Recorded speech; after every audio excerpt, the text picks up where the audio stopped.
Salam, selamat pagi Bapak Ibu dan saudara-saudara semua. Kembali kita bertemu kembali di dalam masa perenungan puasa Paskah tahun ini. Sebelumnya saya mengajak Bapak Ibu untuk bersatu hati di dalam doa supaya dalam perenungan hari ini biarlah Roh Kudus semata menuntun akan hidup kita. Mari kita berdoa. Tuhan yang kami sembah di dalam nama Yesus. Pagi yang indah ini Tuhan, kami memohon rahmat-Mu. Kami mensyukuri atas anugerah-Mu dalam kehidupan-Mu, dan biarlah rahmat-Mu hari ini Kau curahkan untuk kami, memampukan kami, memahami kami, mengerti apa yang harus kami perbuat dalam keseharian kami. Kami lemah, kami manusia berdosa. Sebab itu Tuhan, kami memohon pertolongan-Mu. Tuntunlah akan langkah kehidupan kami. Di dalam perenungan ini Tuhan, biarlah Engkau bertahta semata atas pemikiran kami, hingga kami boleh bersikap dan memperlakukannya. Di dalam nama Tuhan Yesus kami menyembah. Amin. Bapak Ibu dan saudara-saudara, pada pagi ini di dalam masa puasa ini perenungannya yakni tentang membuli. Tema yang disampaikan yakni sadar diri untuk tidak ikut membuli. Sadar diri untuk tidak ikut membuli. Kita dasari di dalam kitab Daniel pasal yang kedua ayat 1 sampai yang ke-6. Saya bacakan untuk Bapak Ibu dan saudara semua. Pada tahun yang kedua pemerintahan Nebukadnezar, bermimpilah Nebukadnezar. Karena itu hatinya gelisah dan ia tidak dapat tidur. Lalu raja menyuruh memanggil orang-orang berilmu, ahli jampi, ahli sihir, dan para kasdim untuk menerangkan kepadanya tentang mimpinya itu. Maka datanglah mereka dan berdiri di hadapan raja. Kata raja kepada mereka, "Aku bermimpi dan hatiku gelisah karena ingin mengetahui mimpi itu." Lalu berkatalah para kasdim itu kepada raja dalam bahasa Aram, "Ya raja, kekalah hidupmu. Ceritakanlah kepada hamba-hambamu mimpi itu, maka kami akan memberitahukan maknanya." Tetapi raja menjawab para kasdim itu, "Aku telah mengambil keputusan, yakni jika kamu tidak memberitahukan kepadaku mimpi itu dengan maknanya, maka kamu akan dipenggal dan rumah-rumahmu akan dirobohkan menjadi timbunan puing. Tetapi jika kamu dapat memberitahukan mimpi itu dengan maknanya, maka kamu akan menerima hadiah, pemberian-pemberian dan kehormatan yang besar daripadaku. Oleh sebab itu, beritahukanlah kepadaku mimpi itu dengan maknanya." Daniel pasal yang kedua ayat 1 sampai yang ke-6. Natsnya, tetapi raja menjawab para kasdim, "Aku telah mengambil keputusan, yakni jika kamu tidak memberitahukan kepadaku mimpi itu dengan maknanya, maka kamu akan dipenggal-penggal dan rumah-rumahmu akan dirobohkan menjadi timbunan puing." Ini ayat yang kelima. Hari ini kasus bullying bukannya berkurang, tapi malah bertambah, dan mirisnya keberadaannya jadi semakin mudah kita jumpai dalam rupa-rupa yang tidak manusiawi lah. Kita tuh dapat melihatnya di berbagai media massa, baik televisi, penyampaian dari radio dan terlebih dari gadget media sosial kita. Lingkungan para anak-anak kita yang di lingkungan pendidikan jelas dan pasti ada.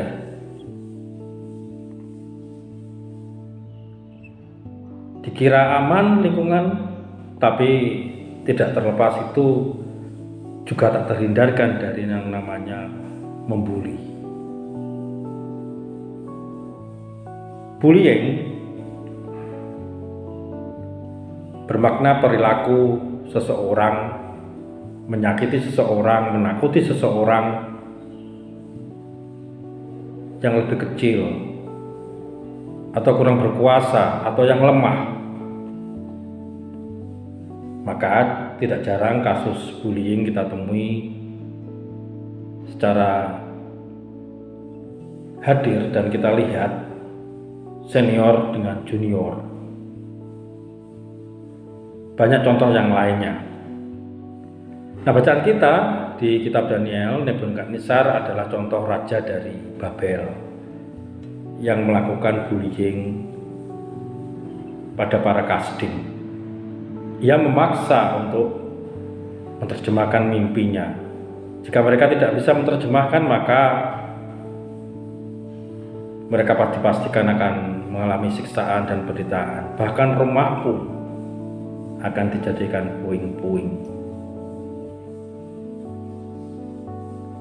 Nah, perbuatannya inilah semestinya kita tidak contoh, karena Kristus menghendaki untuk kita semua mengasihi akan sesama kita, seperti mengasihi akan diri kita. Dalam Matius 22 ayat yang ke-39. Sadar diri dalam tema kita adalah potensi bahwa kita dapat berbuat baik ataupun sebaliknya. Sadar diri bahwa kita pun juga menjadi seorang senior. Sadar diri senior, tapi tidak sadar bisa melakukan bullying kepada yang di bawah kita. Nah, ini sangat diperhatikan ya Bapak Ibu untuk hal ini.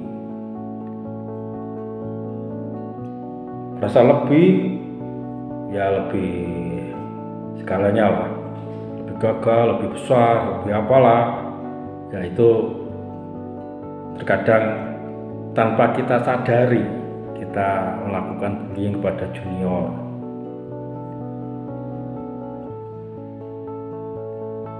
Hal sederhana seperti bergosip pun itu juga adalah bibit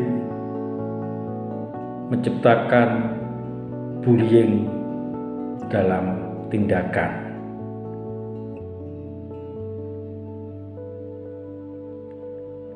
Bullying secara fisik, bullying verbal, cyberbullying di dalam media sosial itu yang berkomentar yang gak jelas, yang gak genah itu terkadang juga memicu menjadi suatu hal yang membuat seseorang dapat bertindak yang lebih mempraktekkannya. Nah, mari Bapak, Ibu, dan saudara-saudara, mari kita betul sadar diri, sadar akan kehadiran kita, sadar diri akan tindakan kita.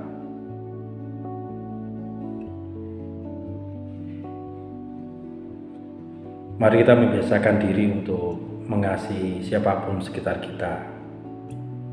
Verbal melalui ucapan, sadar diri mengasihi akan sesama kita di dalam tindakan, dan terlebih sekarang ini sadar diri untuk berkomentar yang jelas, yang bagus, yang baik di dalam media sosial kita. Mari bersama-sama membiasakan untuk memberi ajakan kebaikan kepada orang lain. Bersama-sama akan mengerjakan kebaikan dan bersama-sama akan menciptakan hal yang indah, baik di media sosial ataupun di fisik kita, di lingkungan di sekitar kita. Refleksi untuk renungan hari ini. Pernahkah menjumpai seseorang yang dibullying, baik anak kecil ataupun yang sudah dewasa? Apakah tindakan kita? Apakah kita menolongnya? Mari kita merenungkannya. Dan kita tutup di dalam doa untuk perenungan kita hari ini. Kita mohon penguatan dari Tuhan. Tuhan, kami memohon kepadamu, ampunilah akan pribadi kami tatkala kami secara sadar diri ataupun secara tidak langsung membuli akan sesama kami, merasa senior, merasa lebih. Ampunilah akan dosa kami. Dan di perenungan pagi ini Tuhan, kuatkanlah dan ajarlah kami untuk mengasihi sesama kami, tidak melakukan tindakan-tindakan yang menimbulkan sikap sifat membuli sesama kami. Kami merendahkan hati kami dan kami menyerahkan doa ini di dalam nama Tuhan Yesus. Amin.